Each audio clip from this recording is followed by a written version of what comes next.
Good morning, Savannah, and welcome to the Savannah Business Showcase. I'm Terez, your host, and welcome here with us this Wednesday morning. This morning I have a very special guest, Mr. Brian Judson, senior business broker with B3, which is Best Business Brokers here in Savannah. Brian is a member of the Georgia Association of Business Brokers. He's a member of the Realtors Commercial Alliance, a division of the Savannah area Realtors. He holds a Georgia real estate license and has more than 6 years of experience in business valuations and sales. His career also includes 30 years of operations management in the service sector.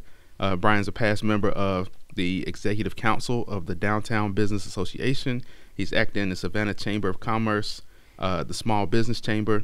He's also served on the board of the Historic District Board of Review, United Way Funding Review Panel, and is a master docent for the Telfair and Judson Museums of Art. Quite a good bio.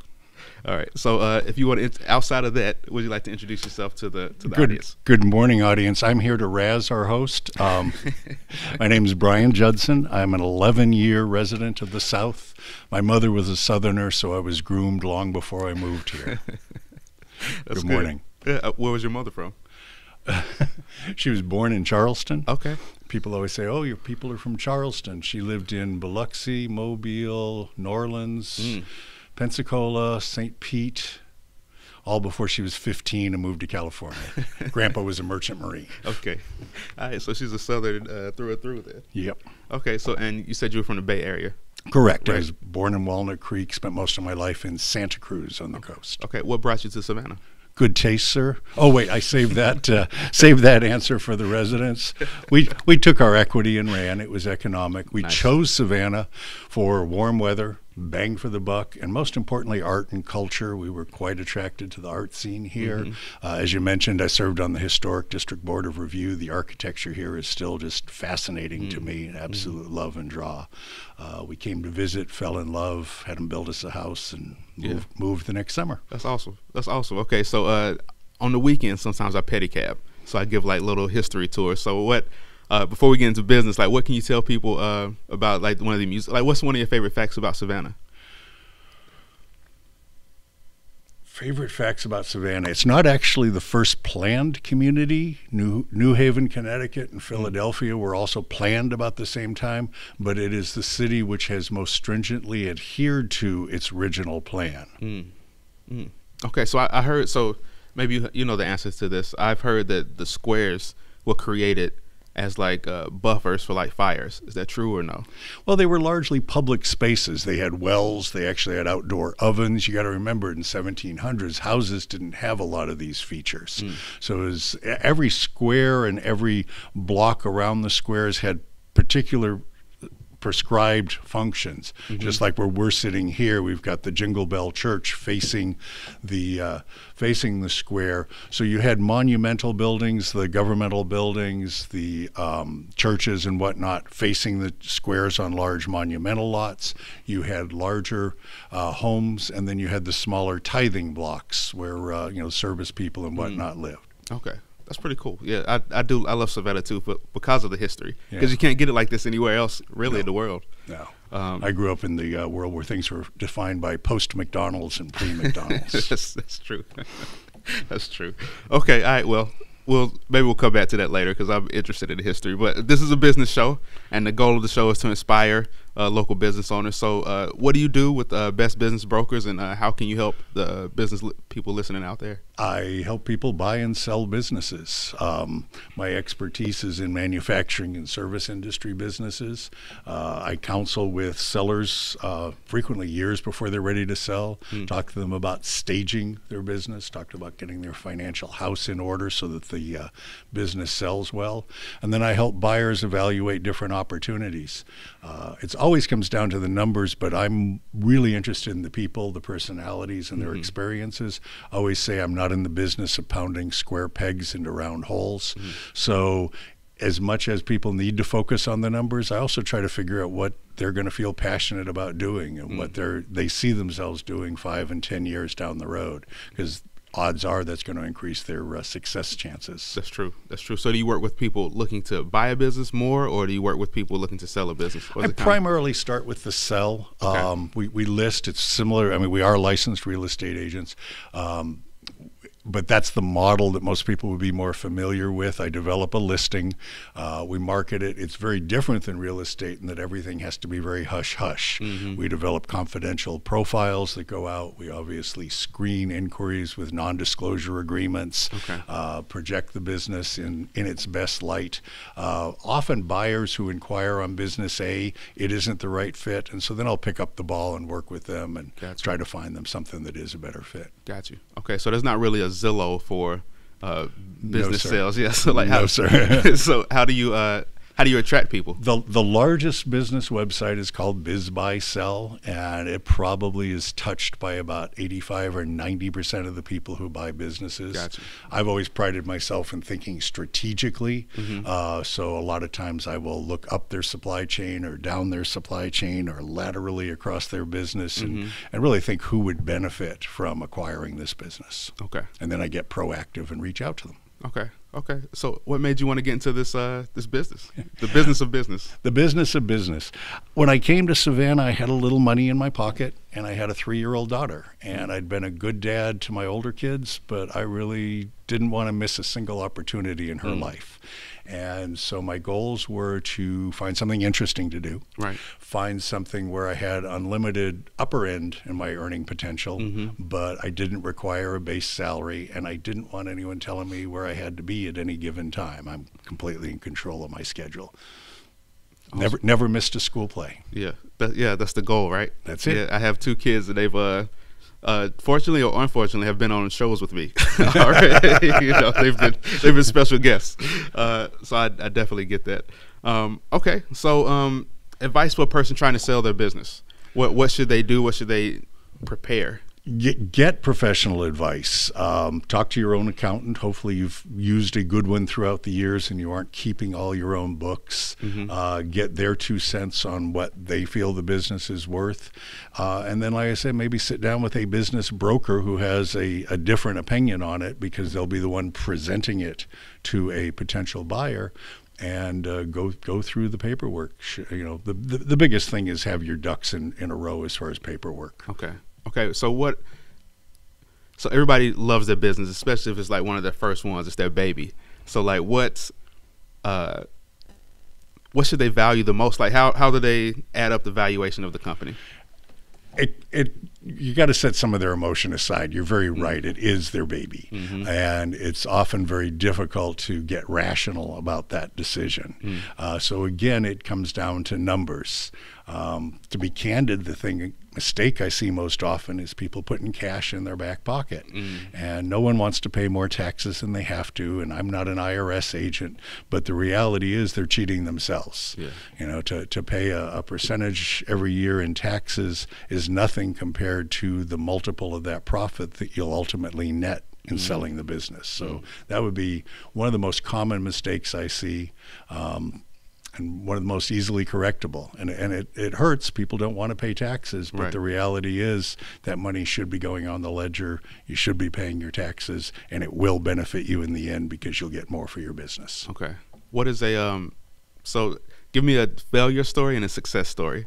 So like what is a failure where you weren't able to help a business, or where you struggled to get a business sold, and then one where you got a business, X times amount of.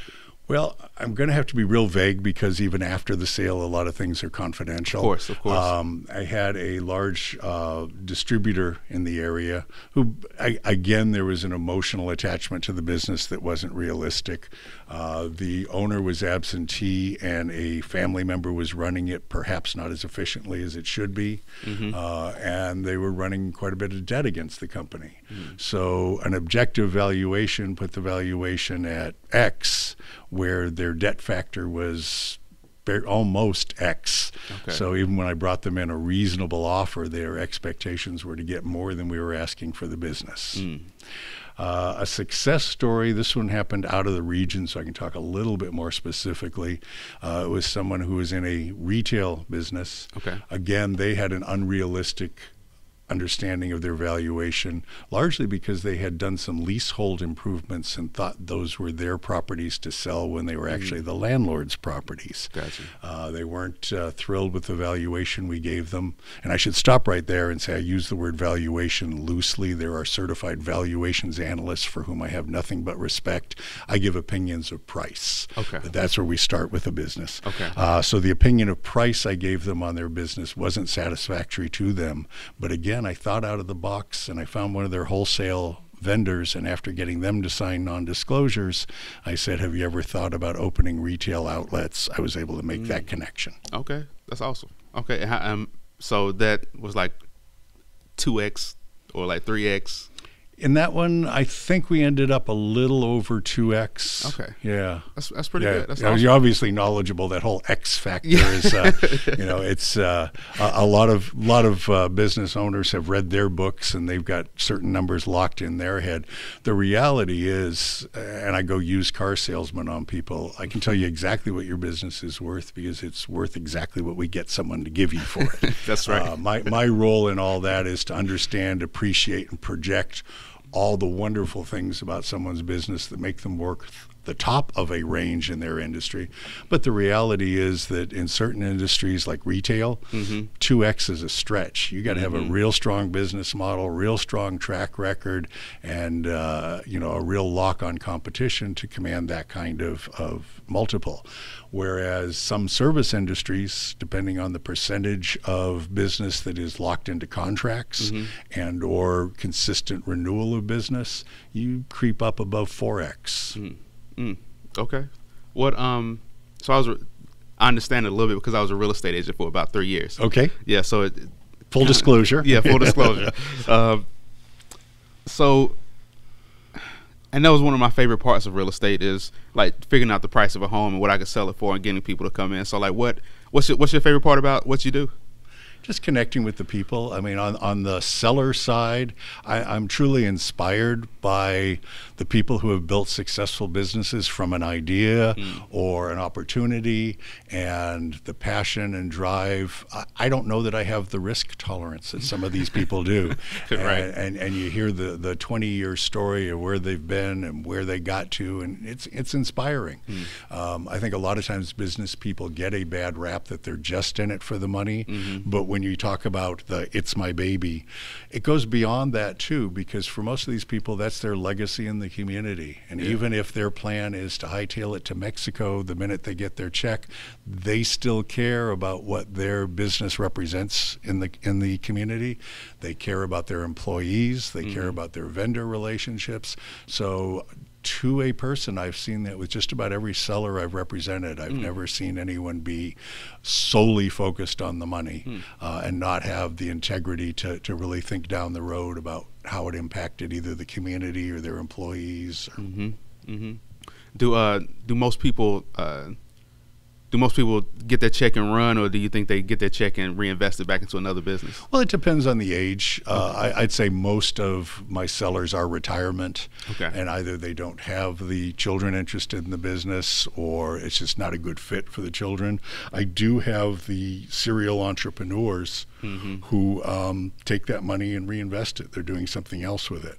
I get a lot of my referrals from financial advisors because putting that money in motion, having that check at closing, is an opportunity for them to help people reinvest. And a lot of times it does end up being a passive investment in other businesses. That's true. Have you ever started a business? I have not. No. I've talked my wife out of about 17 ideas a year. Why not? Why? Again, it's a risk tolerance for one thing. I just, being on the topsy-turvy world of commission sales is rough enough to put my capital, my time and stuff out there. Again, I have a ton of respect for those who can do it, but don't know that I can. Yeah. Have you? I know you've thought about it. I'm sure you've thought about a business at one point. Lots. Yeah. Okay. Lots. Like what? Give me an example. Well, I was an automotive service manager for almost 30 years in California. I ran outstanding teams. I had great client relationships, and I had people offer to back me in running my own shops. Nice. Part of it was I was getting burned out on cars and didn't want to stay in that industry. And again, part of it was I didn't want to be on the hook with someone else's $250,000 investment. Right. And have just my sweat equity and whatnot involved in the business. Right. And, right. More stress than it's worth that way. The other one I discount and throw away all the time is when we have dinner guests and everyone raves about my cooking and my wife says I should open a restaurant. I either laugh or scream because it's not going to happen. lot more to running a restaurant than being a good cook. Oh, yeah. If you enjoy cooking, the best way to destroy that is to make a business out of it. Yep, that's true. Yeah, I enjoy cooking as well, and I've thought about doing a food truck with a buddy. But when I think about being on a hot food truck, for hours and hours, it's not what I want to do. Well, and again, that gets back to what we talked about earlier. I'll interview people when they inquire on a business, and of course they've signed a non-disclosure. And one of my processes, of course, is to find out if they have real money, and then secondly, find out what do you see yourself doing. And these guys, I get a lot of MBAs out of the Northeast, not just Slam Wall Street or anything, but guys who very smart, and they put together a bunch of capital, and they'll always tell me I can do anything. It doesn't matter what it is. And I really start to ask them, what do you see yourself doing? 10, 12 hours a day, 60 hours a week. I said, are you really going to be happy doing this? Right. Yeah. Okay. So I checked on your website, and you guys have some stats on there about how Georgia has recently been ranked in the following categories. Georgia's #1 ranked state for business site selection in 2016, 15, 14, and 13. Also ranked #1 workforce training in the country. Georgia's #1 for state for business, labor climate, business and labor. #2 ranked state for infrastructure and global access. So, what does all that mean for businesses? Well, we'll start from the end. You said infrastructure. You look at the Savannah ports, and when I meet people, I love to tell them the port story. That's the 4th largest port in the United States. Oh, really? Part of it is, and people go, well, they have to come 7 miles inland. Well, part of it is the logistics of the port. It's very broad. It has the single longest line of dedicated space for offloading shipping that anyone has. But once the ships are in, you've got to think about the 4 other regions. You got Seattle, Tacoma, with expensive real estate, expensive labor, and a lot of congestion. You've got Los Angeles, Long Beach, with a lot of congestion, a lot of expensive labor, and a lot of expensive land. And to the extreme, you've got Newark, New York. I heard a stat recently that when a truck driver pulls his 18-wheeler into the Savannah ports, and it's all computerized. If you ever get the chance to tour the ports, it's mesmerizing how organized they are with all the rubber-tired gantries. Okay. The turnaround time for that driver to load his truck and be out and on the road, and remember that means here, the Jimmy DeLoach to the 95, you are trucking, but that time is under an hour and 40 minutes. Wow. The turnaround time at Newark, New York is a full day. It's an 8-hour day. Oh, man. And once they're out on the road, they're in traffic in Newark. 7, 8 hours. Just getting out. So if I had freight, I had to get to Chicago or St. Louis. And I remember the geography too. Savannah sits further west than Cleveland, Ohio. So the route to St. Louis is shorter from here. It's been a marvelous story. And obviously the state has made infrastructure improvements. The rail lines are still being improved, coming and going to the port, the Jimmy DeLoach extension in and out of the port. So when you talk about infrastructure, those are all great examples. Something that really works for Georgia are just the support from the state and the educational opportunities to focus on workforce development. We participate in the Logistics Summit up in Atlanta every year, and then Hunter McLean sponsors a very, very informative and helpful logistics luncheon here in Savannah. Okay. I wish I could say I was selling a lot of logistics and trucking businesses, and I haven't had the pleasure, although we've done some warehousing spaces and whatnot. Yeah. But to sit in those rooms and listen to the academic focus that's placed on developing the most efficient systems possible to developing the appropriate workforce. I mean, starting at the high school levels, you look at some of the great programs in some of our high schools around here, right. Woodville Tompkins, and a lot of the schools have programs that are really putting kids on the right track to getting the right credentials. Our technical schools are fabulous. And then, of course, at higher education level, I'd never heard the word logistics until the last 12, 15 years. And we've got schools around that offer excellent master's programs in logistics. Awesome. Awesome. Okay. So Georgia is a good place for business. Great place for business. Okay. You go back to your question about ideas I've had. You look at the cost of labor and the cost of real estate where I'm from in California, cost prohibitive. That's true. That's very true. That's right. So do you see a lot of investors and owners from other states trying to get to Georgia? Absolutely. Okay. Absolutely. I don't focus so much on mom and pop businesses anymore. I try to stay a sales price of $500,000 and up. Okay. But even at that level, the percentage of inquiries we get from the Northeast is pretty impressive. When I was dealing in more the lifestyle or mom and pop's business, I would say it was as high as 45% of our inquiries came from a husband and wife team out of Ohio, Pennsylvania, New York, Connecticut, with some equity, with some management experience, probably as young as 50, 55, not ready to retire, but thinking, we're not doing more snow. If we bought a business that could help support our lifestyle, we could end up golfing out at the landings for the rest of our life. That's very true. And there's people aren't retiring from here and moving up north. People are moving to Georgia, and people who have either experience in managing businesses or owning their own businesses look at this area very favorably. Okay. So, all right. Before I do want to ask you some more about business, but I've never been in the Telfair Museum, but I know you're a doctor there. Okay, so we're gonna skip around a little bit. Okay. So tell me a little about Telfair and like what it offers inside there too. Well, they operate 3 facilities. There's the Telfair Academy on Telfair Square, the beautiful old Telfair family home that was built in 1820 by the architect William J., who came from Bath, England, and had a particular Regency style. He also did several other homes in the South. And they also operate the Owens Thomas House, which has a lot of historic significance. It had one of the earliest indoor cistern systems. We, of course, know Lafayette stood on the balcony there and spoke to the American people. And it also has one of the most intact slave quarters in the United States, urban residents there right on the property. Their docents have a special level of training to address a lot of those historic issues. The Telfair Academy was given to the city of Savannah upon Mary Telfair's passing, and was converted into an art museum in the late 1880s. At that point, it became the 2nd oldest art museum in the Southeast. There's one in Washington, D.C. that is older. It's had a number of directors. The initial directorship was basically charged with just buying art. And so there's a very eclectic collection of sculptures and even some partial collections that they went to France and bought. But there's some significant pieces. But over the years, they've acquired quite a bit of art. And again, that's part of the flavor of this community. The people who support the arts, Mary Hodson's, God, I'm blanking on names, the Musgrove family. There's a number of people who have been benefactors to the arts. Then you go across to the Judson Center, which opened the year we arrived in Savannah in 2006. Okay. We had just splurged on a Rauschenberg print in San Francisco, and I came out to check on our house, and Robert Rauschenberg was the opening exhibit and the first featured speaker. So it was kismet. I went in the next day and got my application to join the museum.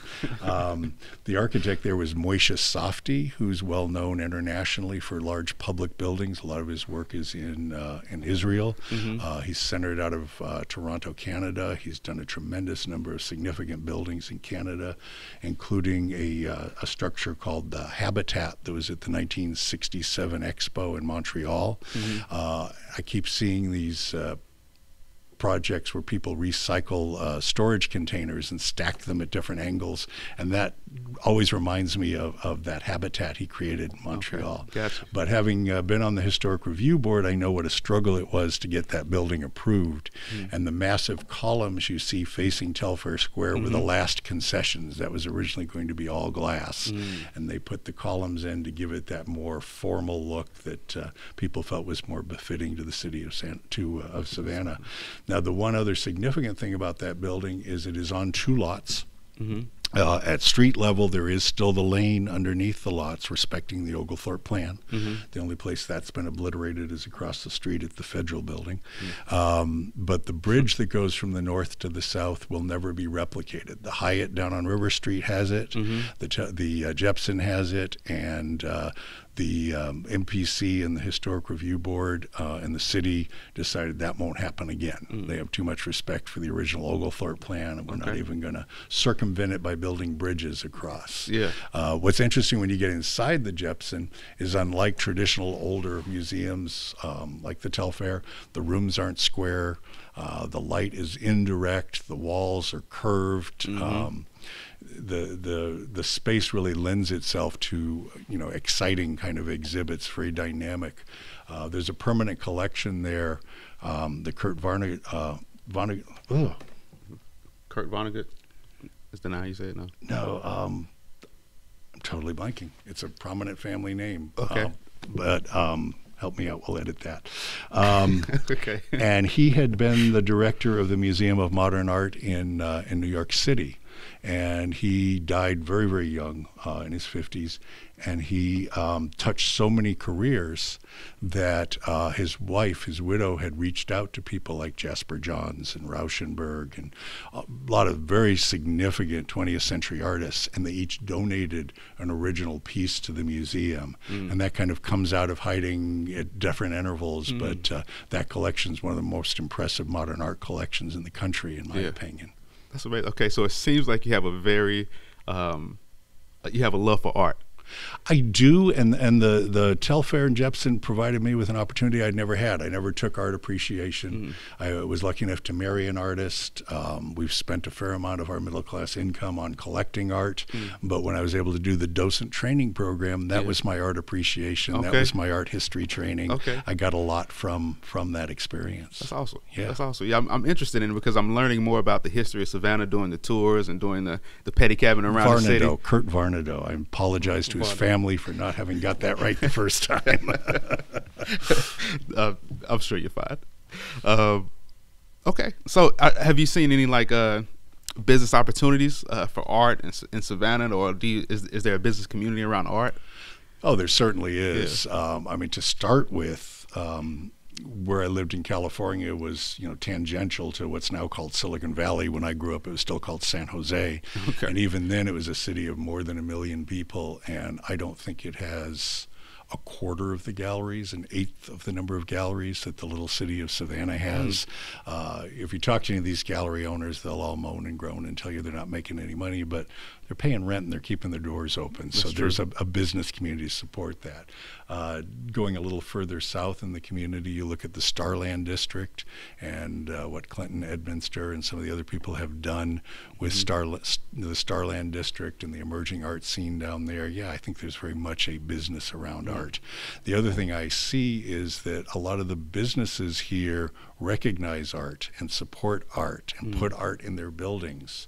It's interesting too that we have a wonderful hospice organization here, and one of the ways they support themselves and also just get their name out in the community is they have regular art shows, and a portion of the proceeds goes to the hospice, but it also gives the artists a chance to show their work and sell their work. That's amazing. So you're not an artist? No. Not hardly. So what does your wife do? She's a fine art photographer. Okay. Her career is a coordinator of academic advising at SCAD, but she does fine art photography. When I met her and saw her work coming out of college, she literally hand-colored black and white prints that she developed in a dark room and would hand-color them with pastel pencils.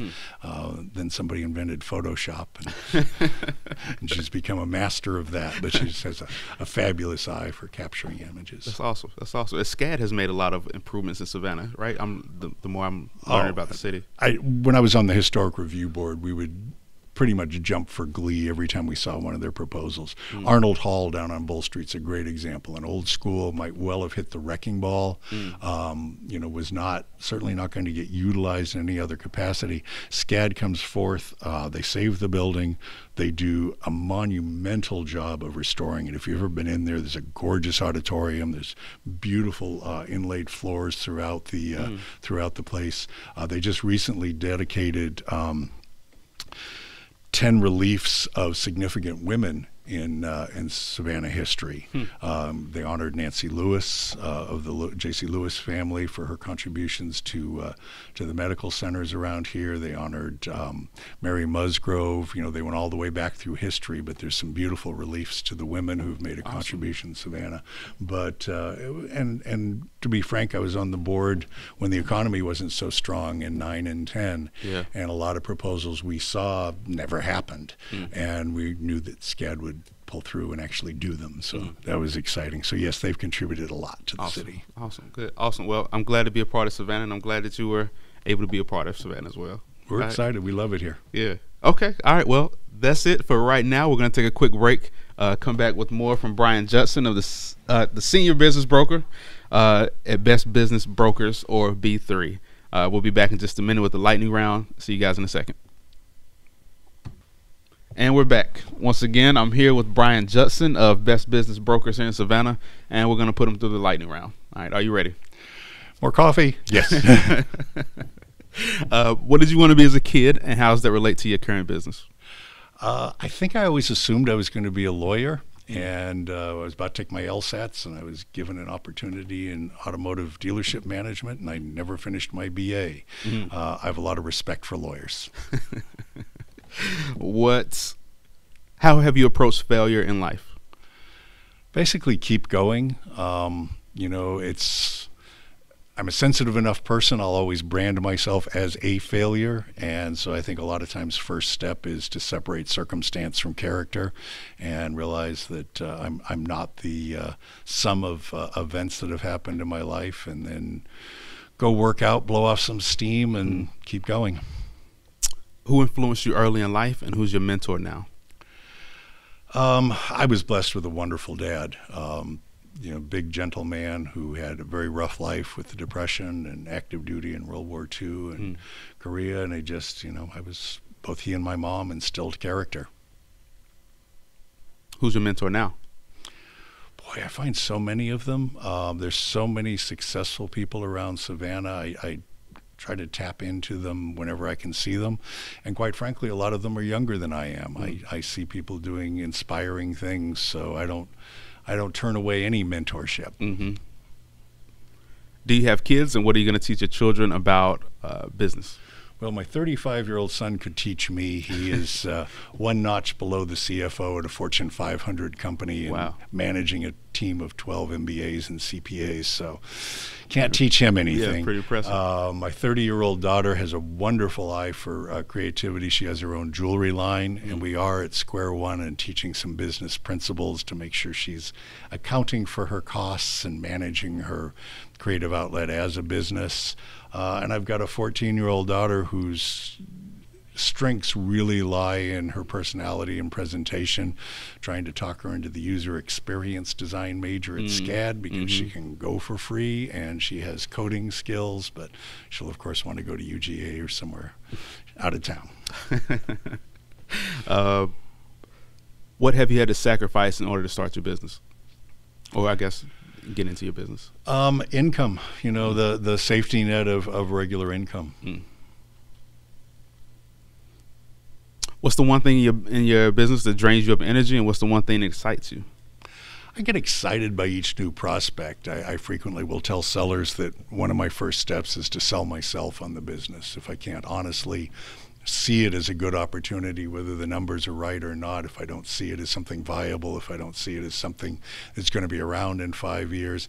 And, like any salesman, every opportunity I get excited about a new opportunity. Most draining thing to me are people who go dark, who won't return phone calls, emails. You know, one day they're all excited and about to make an offer, and 6 weeks later you give up on trying to get a response from them. Mm-hmm. Mm-hmm. What's something that you consume religiously? Blog, TV show, food, podcast? Obviously, I consume food. We're not on video, so no one sees my girth. I'm a connoisseur of good coffee. Okay. And I do watch TV. My wife and I are starting at the beginning and binge watching Sons of Anarchy right now. Okay. Good show. Great show.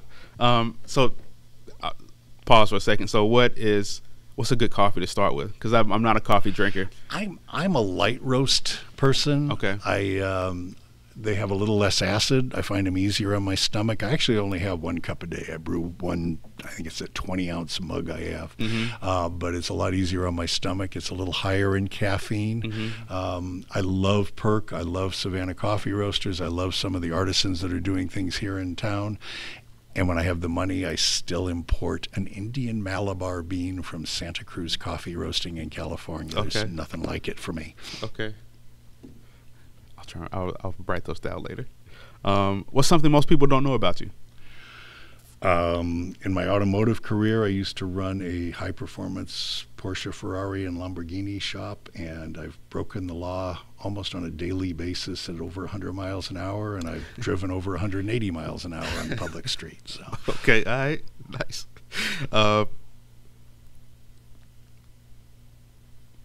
What's the hardest thing you've ever done? Parenting is an ongoing challenge. I love it. I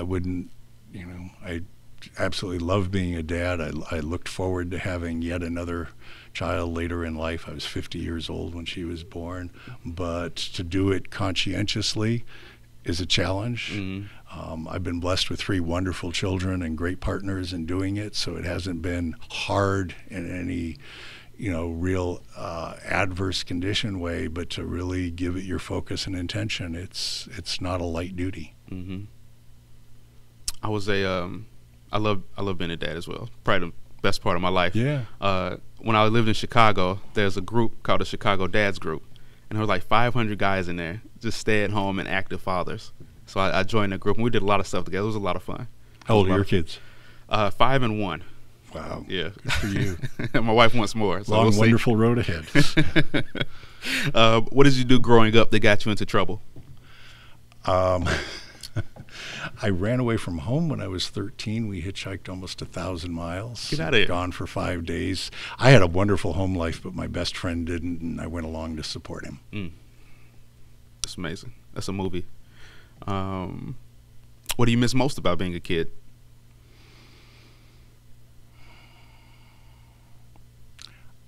I don't. I'm 64 years old, and I love it. When I was 20, 30, 40, and I thought about what being 64 would be like, it was bleaker picture than this. So I think I'm one of those people who still has an inner kid going pretty strong inside. I'm in denial. Yeah. I don't think there's really an age to which I'd like to return. I like being this age. What story does your family always tell about you? Usually it gets brought up that I was student body president of my high school. I went from a very affluent, privileged high school in New England to a high school that could be described as being in the barrio of Eastside San Jose. Okay. And academically, it completely derailed me, but I put myself on a different kind of educational course and mastered social skills and became president of my high school. That's awesome. Have you ever heard of he's a speaker called Dan Pena? I think he always describes himself as being a barrio boy. Yeah. Anyway, okay. All right. I'll send them to you. What's something you learned last week? That I was cancer-free after having had some surgery. Yeah. Awesome. Yeah. Awesome. Favorite book? Oh, you mentioned that one earlier, and I've been back and forth between two, so I'm going to go with two. Okay. There's a book by an Indian author, Mistry is his last name, Mistry, called A Fine Balance, probably 600 and something pages, and I consumed it in a weekend because I could not put it down. Some very sad tales in there, but so compelling that I just couldn't put it down. My other one, and I keep promising myself I'll reread it with Post-its so that I can cue some of my favorite phrases, was A Poisonwood Bible by Barbara Kingsolver. She tells each chapter from a different voice in this family or a different cast of characters. And I don't know if they're technically malapropisms, but one of the daughters has the most interesting way of twisting and misusing words and creating her own words. And to this day, I wish I remembered some of them. So if I ever reread that, I'm going to have my stack of Post-it notes there to tag some of those pages. What was the name of that one again? A Poisonwood Bible. A Poisonwood Bible. Got it. So there's a concept of the 80-20 principle, Pareto's principle, where 20% of your actions equal 80% of your results. What is the 20% of actions in your business? Really taking the initiative. I have a lot of ideas. Oh, I should call them. Oh, I should connect this. Oh, I should make it. And so the 20% that's most effective is when I pick up the phone and do it. Do you feel that your business is your life's calling? I enjoy it. I think my family's my life's calling. Business is there to support my family. What I have found through doing business is I've described myself before as a compulsive networker. We're talking about business. I jotted down a list of about 40 organizations, maybe a slight exaggeration in Savannah, that I've been active in and that I see being valuable. But one thing I've done through those a lot of times is connect people for their mutual benefit. And other than my social business capital, it hasn't done anything for me, but I really enjoy that. I really enjoy seeing, oh, so-and-so provides a service. Oh, so-and-so needs a service. Here, let me introduce the two of you. Is there a quote that's always been a mantra that you live life by? I guess it's the title to a Grateful Dead song, Wake Up to Find That You Are the Eyes of the World. What does that mean to you? It means that there's so much to be fascinated by. There's so much to intake that, we get in little ruts and tunnels, and there's sometimes you need to just marvel at what's around you. Today we all get to marvel at the moon passing in front of the sun later. Right. Just a be aware, be alive. Do you consider yourself an introvert or extrovert? I'm an extrovert to the nth degree. If you could live anywhere in the world, where would it be? I'd keep my home in Savannah, and I'd get another home back in Santa Cruz, California. I'd love to travel, but as far as living, again, it goes back to that risk factor. I've been in Turkey, I've been in Mexico, I've been places, red, white, and blue, boy, I feel a lot more comfortable in this country. So I would love to keep my home in Savannah forever, and I wouldn't mind having a place back in the Bay Area. What did you want to be as a kid? I thought about being an attorney. That's what I'm sorry. Being a pro baseball player was always kind of somewhere in the agenda. I had no skill. And to be honest, I knew early on I wanted to be a dad. I knew from a very early age I wanted to be a dad. Two more. If you had a superpower or ability, what would you choose and why?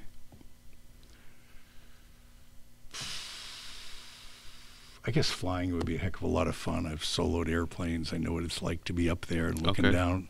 Yeah, flying would be pretty awesome. Most people say flying. Yeah. I've asked every guest that, and most say flying. Advice. So last question, and we'll wrap up. So advice for entrepreneurial kids and their parents. Well, get your basic skills. Take finance classes. Take some business classes. Understand the nuts and bolts. Next would be to do something you're passionate about.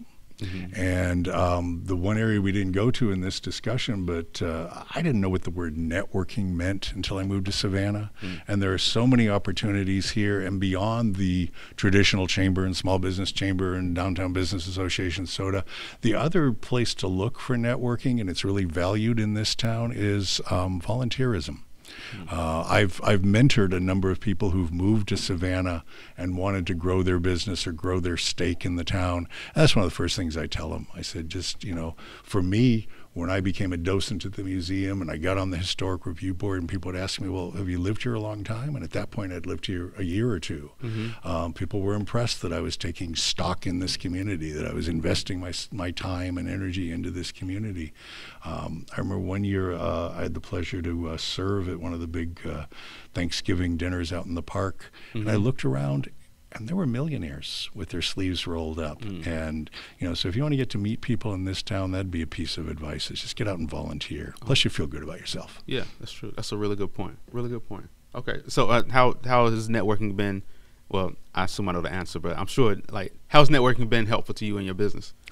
Just knowing so many people, and over time, there's certain pay-for networking groups were fabulous for carpet cleaners and people who, where if 100 people are going to need your service, or 65 out of 100, then it's a great thing. I've always had to recognize that my target audience is very, very tiny. But by being able to connect with financial advisors and accountants and estate planning attorneys and people who really are in a position, and I've gotten some of my referrals from places I never expected, just find out that somebody's friend owns a business or somebody's dad owns a business. Okay. All right. Well, we'll round off on that. Fabulous. Yeah. Thank you, Brian, for being a part of the show. Once again, this is Brian Judson, Best Business Brokers, B3 here in Savannah. How can people find you? We're on the web at b3brokers.com. Probably be the easiest. Okay. B3brokers.com. Okay. Thank you guys for joining us. Once again, the Savannah Business Showcase. Today is Wednesday. You have a few more days left in the week. Go out there and do something impactful. Go do something positive in the community. Go volunteer. Go network. Go help somebody. You don't have to be a millionaire to do something great. So thank you guys for listening. Talk to you next week.